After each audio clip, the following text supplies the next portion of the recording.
So in continuation, meron na tayong summary load combinations. Ngayon, kunin naman natin yung ating base shear loads, which is your F1, 2, 3, 4, and the floor deck.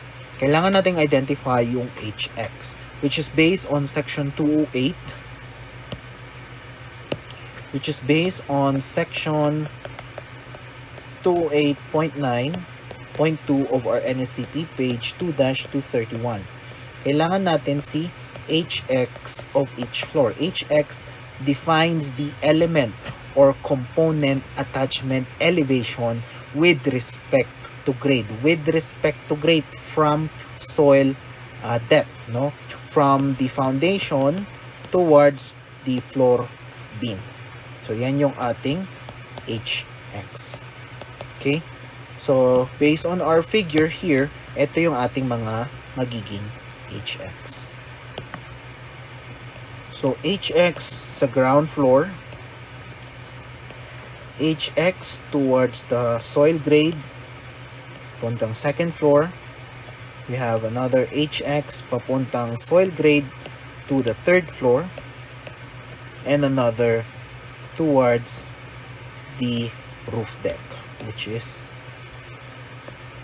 and another pala doon sa ating fourth floor, papuntang soil grade, H4, then roof deck. Okay? Yan lang naman yon.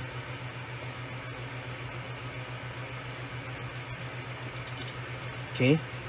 Then, yeah. So, that is our HX.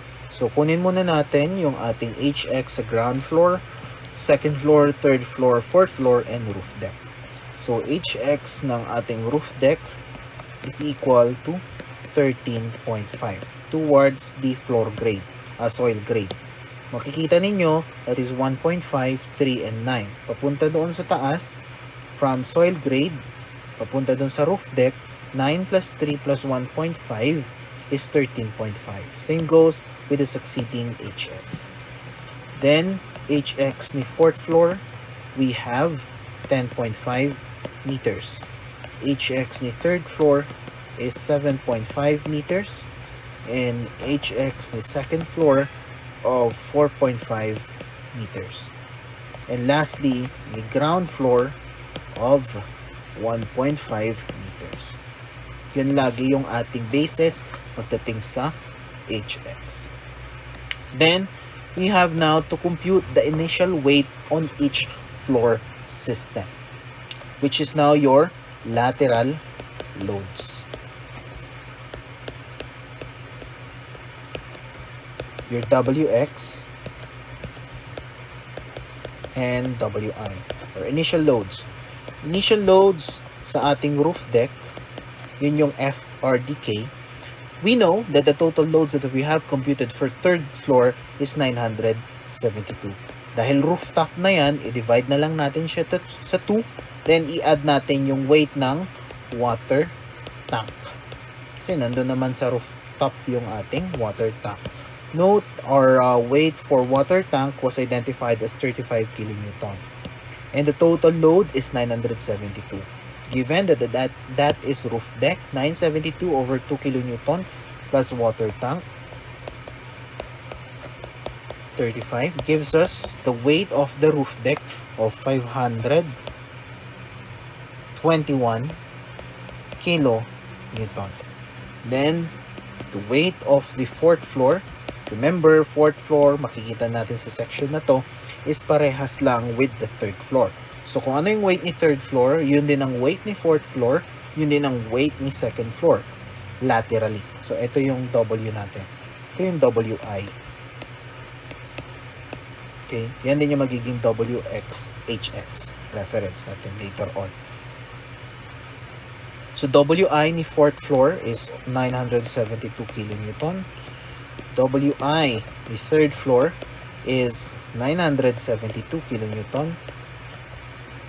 WI ni second floor is also 972 kN. But how about the weight of the ground floor, the lateral load of the ground floor? The ground floor is now located here, 1.5 from the soil grade. Then, remember, etong part na to, 0 na yan. Yung force dyan, 0. Kasi may soil pressure dyan.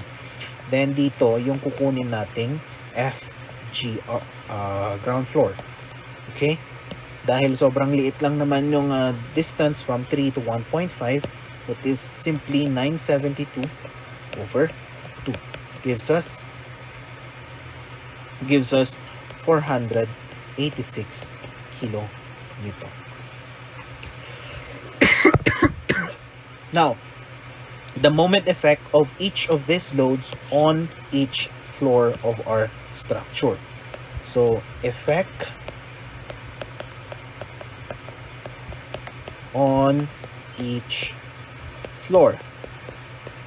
So, effect on each floor. Kukunin natin ngayon yung summation of WX, HX, or yung ating moment force. Yung effect ng lateral loads with respect to the foundation. So, ano yung force niyan? Total equivalent force niyan pupunta sa foundation, sa 4th floor, sa foundation, sa 3rd floor, sa foundation, 2nd floor, and ground floor. So, by doing so, we'll just have to moment it from the location towards the foundation. So, that is WX, which is also equal to WI. WX of the roof deck and the HX from roof deck to soil subgrade. That is RDK. Your WX or WI for roof deck is 521 kilonewton. Distance to the foundation is 13.5 meters. We have 7,034 kilonewton meter. So WX naman ni 4th floor, that is 972. Distance to the subgrade is 10.5. That is 10,206 kilonewton meter. And WX, the 3rd floor, 972. Distance to the subgrade is 7.5 meters. We have 7,290. 2nd floor, 972 times 4.5. We have 4,374 kilonewton meter. And for our ground floor, we have 486, then 1.5 meters towards the subgrade of 729 kilonewton meter. Now, kailanganin natin ito later on in computing for the earthquake load and the base shear load. Okay, that is summation of WXHX, which is WIHI. That is 29,633 kilonewton meter. Tabi natin yan. Then, for us to solve the base shear, we have now to consider the comparison between the shear analysis. Okay, the total forces that we now have to compute on each floor is based on WXHX over the summation of WIHI. Ito yung WXHX per floor times the identified base shear minus the period effect. First things first, paano natin i-compute yan? Now, where we then base our solution for the base shear, V is equal to the CV times the importance factor over R, dito na natin gagamitin yung mga in-identify natin kanina, times the total weight. Okay? Now, kunin muna natin yung ating RT pala yan. Kunin muna natin yung ating period. T. Period or the vibration during an earthquake on our structure. So, how long should a structure move from one side to another? So, ito yung tinatawag nating time. So, it will move on this section at a specific period and return back to its original position. Gaano katagal yon? Dapat. So, minimum of 0.7 seconds for it to return to its original position. Beyond that, you should redesign the loads and the structure itself. So, computing for the period, that is CT times Hn raised to 3/4, where Ct is based on 3 categories. But on our design, we have 0.0731. Bakit 0.0731? Ct of 0.0731 refers to a reinforced structure. Reinforced concrete structures, moment-resisting frames. So, yung ating design is based on reinforced concrete. So, Ct of reinforced concrete has a value of 0.731. Moment-resisting frames. Okay? Then, Hn defines the total height of the building above the ground. So, above the job grade, the total height was identified as 13.5 meters. Then, T is your structure period. Okay? So, meron tayong Ct na 0.0731. Substitute na lang natin. 0.0731. Total height of the structure is 13.5 meters raised to 3/4. T is now equal to 0.51 seconds. Ngayon, check natin yan kung pasok yan. With regards to the whiplash analysis. This is now our whiplash force. With the whiplash force, ito daw yung speed ng ating structure to return back to its original position. Ito yung original position niya. Then, during an earthquake, it will then sway on this manner. Magpe-pendulum effect yan. At a specific period of 0.51 seconds. So, within 0.51 seconds, it will bend on this manner and return back to its original position and bend again on the other side of the structure within 0.51 seconds as well. Beyond that, the structure will have to sustain structural failure. Okay? How so? So, Ft, or the whiplash effect, if you have computed that 0.07 times TV is greater than 0.25, or Ft is less than or equal to 0.25 V, and Ft is equal to 0 if the period identified is less than or equal to 0.7 seconds. So, based on our analysis, the structure period is 0.51 seconds, which is less than 0.7 seconds. So, let's consider Ft, or the whiplash force, equal to 0. Okay? So, we can then compute our base shear. Base shear is CV, I, and RT, then the weight. Ngayon na natin ilalagay yung W. So, base shear, CV, computed natin yan from last slide, that is 1.28. Importance factor was identified as 1.5. Our R value, ano yung R value natin? That is our structural system coefficient. Your structural system coefficient was identified as 8.5. Then, structure period is 0.51 seconds. Then, W. Base shear is now 0.44 weight, or your total base shear. Para maging tama yung ating analysis, we need to compare it with the other base shear category. Should not exceed the following. So, this value should not exceed the following formula. Okay? So, V of 2.5 CAI over the the structural system coefficient R times W should not exceed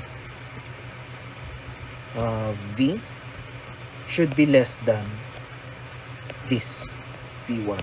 Okay, so V1, say 2.5, CA 0.66, importance factor 1.5, R is 8.5 times W.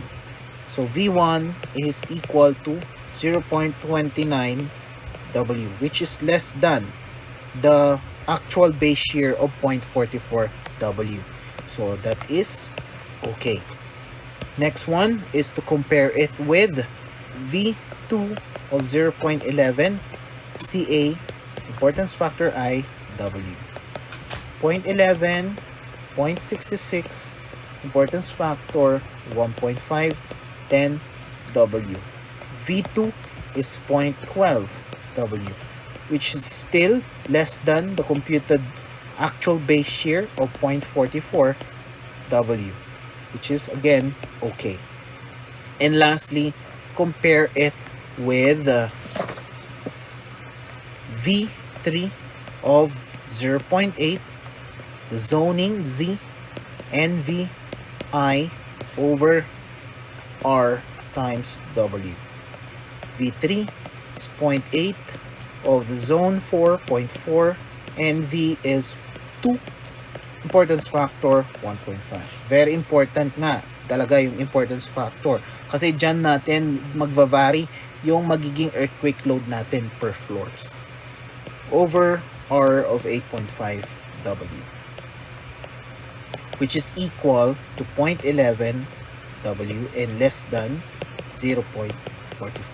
Either way, kung saan man dyan yung lumagpas, yun yung gagamitin mo. Halimbawa, naging 0.50 si V2, which is greater than 0.44 W. So, ang gagamitin mo si 0.50. Ganun lang naman yun. So, with that said, okay na ito. So, our base shear will now be equal, our total base shear will now be equal to 0.44 W, which is your total WI. WIHI. With that note, that is 0.44. Yan yung magiging reduction ng ating floor area. V, total base shear of 29,633 kilonewton meter. Our base shear now is equal to 13,038.52 kilonewton. Okay? So, ito ngayon yung ating base shear. Now, lastly is for us to compute the actual earthquake load per floor system. So, the actual earthquake load.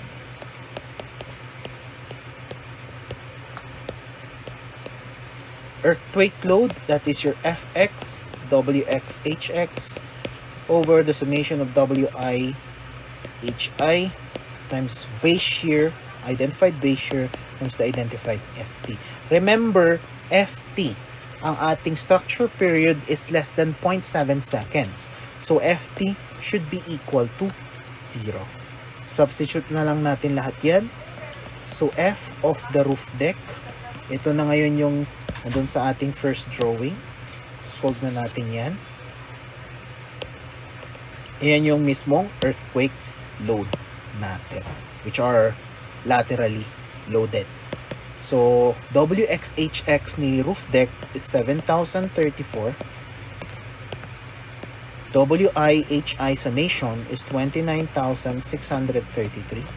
Base shear was identified as 13,038.52 minus 0. F roof deck is 3,094.96 kilonewton. Ito ngayon yung actual lateral force experienced by a structure of essential facility, school building at type A, stiff soil profile, type A less than or equal 2 km from the source, and design to sustain magnitude between 7 to 8. Okay, then we have fourth floor 10,206 kilonewton of 29,633, 13,038 0.52 minus 0 gives us the lateral load on the 4th floor of 4,490.64 kilonewton. Yung buong load ay yung buong value na gamitin natin para eksakto. Then we have 3rd floor, which is 7,290 of 29,633 times 13,038.52 minus 0. F3 is now equal to 3,207.6 kilonewton.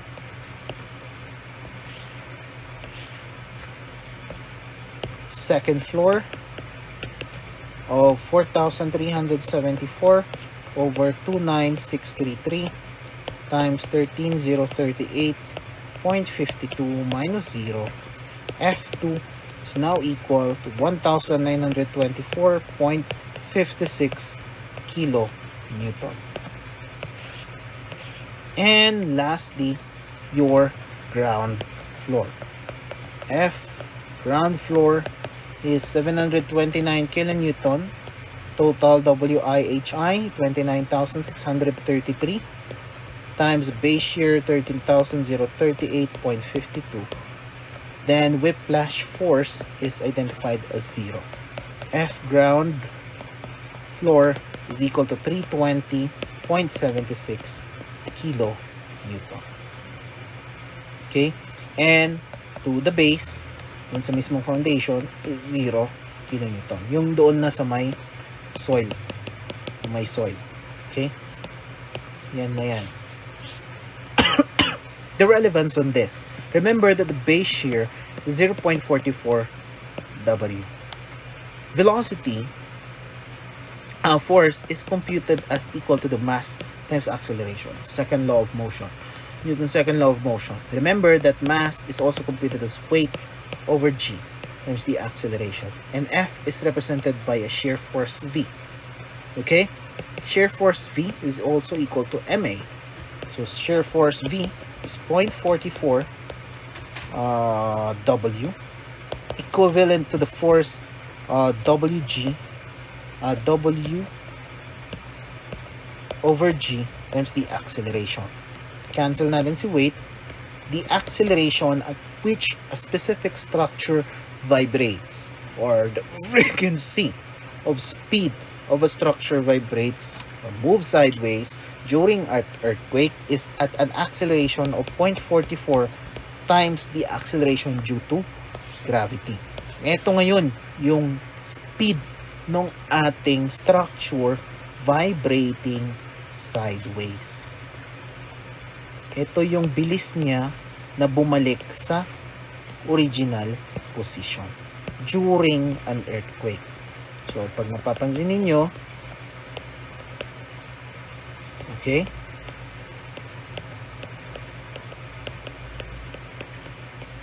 within 0.51 seconds, this structure moves left and right and returns back to its original position at an acceleration of 0.44 times g. Okay? Standard value is that the acceleration of a structure should be 0.10 times the acceleration due to gravity. So basically, our design is 4 times or 4.4 times of the actual requirements. Okay? Ito ngayon yung actual acceleration of the structure moving during an earthquake at a magnitude between 7 to 8 magnitude. So yan yung magiging reference natin later on. So finally, you'll have to generalize your solution. Ito yung ating side view.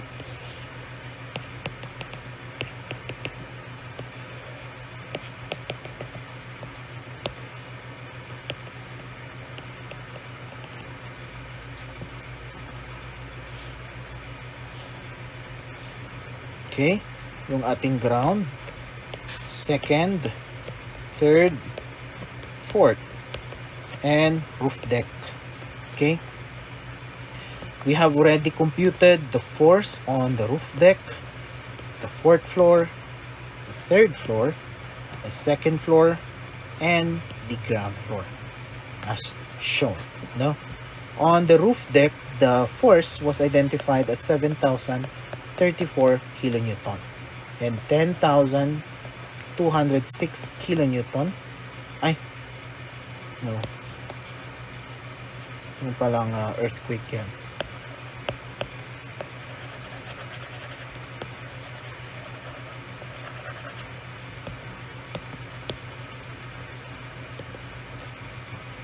That is 3,094.96. This is 4,000 kilonewton. 4,490.64 kilonewton. 3,207.6 kilonewton. And 1,924.56 kilonewton. And the ground floor sustains 320.76 kilonewton. Now, the note here is that the structure has an acceleration of 0.44 times the acceleration due to gravity and returns to its original position during an earthquake within 51 seconds. Now, so parang ganyan lang naman yan. So every now and then, pag may earthquake, yung ating structure will behave this manner. On this manner. Now, it's your duty now as a designer later on to identify the deflection on the structure. Ano yung magiging deflection na isosustain niya during an earthquake on each floor. On each floor.